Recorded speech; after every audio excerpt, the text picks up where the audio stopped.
Aziz Şuşalılar, Dear natives of Şuşa'ya hoş Shusha, gelmişsiniz. welcome to Shusha.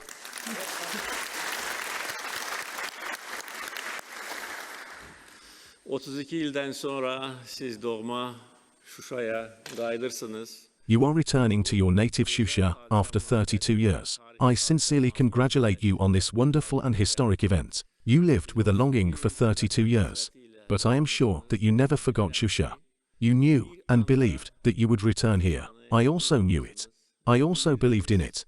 And ever since I became president in 2003, I did everything in my power to return you and all the former IDPs to your native land. We were preparing and strengthening our country. We were strengthening our economy and creating a strong army. Most importantly, we have raised and brought up the young generation who liberated Shusha, our source of pride today, and other occupied lands at the cost of their lives. We have raised an educated, knowledgeable, patriotic, physically strong, morally healthy, and pure young generation.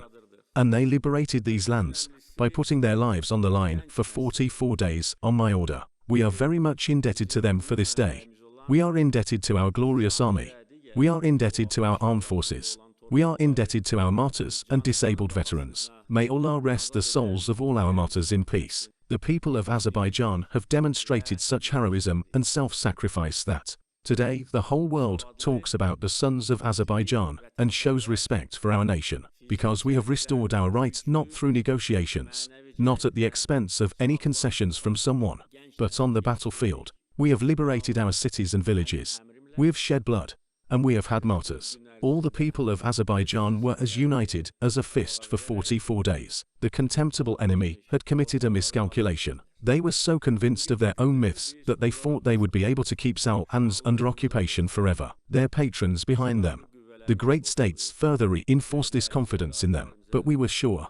We knew that the day would come, and we would return to our native lands. For many years as president, I tried to resolve this issue through negotiations. My activity is obvious. Dozens, perhaps even hundreds of meetings and rounds of negotiations were held, but there was no result. Why? Because Armenia, I want to say this again, wanted to keep our lands under occupation forever. The countries behind them, the alleged mediators, wanted to make this occupation permanent. The 44-day patriotic war is part of our glorious history, and the people of Azerbaijan will forever be proud of this victory. For 44 days, we were moving forward every single day. Unlike the Armenian army, not a single soldier of ours left the battlefield. According to their own confessions, they had about 12,000 deserters. Our soldiers and officers advanced every day. The victory achieved on the first day of the war, the liberation of several villages, continued all the way until the last day, and the liberation of Shusha on November 8, 2020 broke the enemy's back.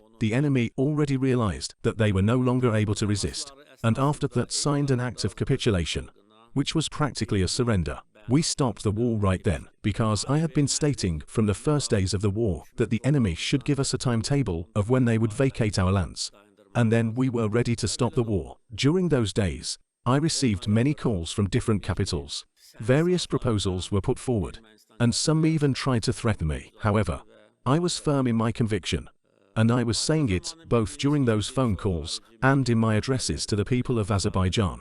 A timetable must be provided of when the enemy is getting out of our lands, and then we would be ready to stop the war.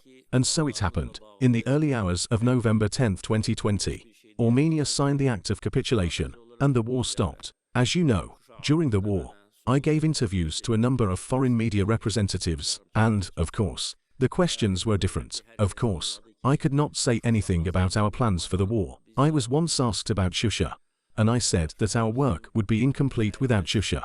And I think everyone understood that we were not going to stop until Shusha was liberated. Shusha is a symbol of our indomitable spirit. Shusha has left such a big mark in the hearts of every Azerbaijani citizen that the war could not have ended successfully without Shusha. Uğurla başa çatması mümkün değildi.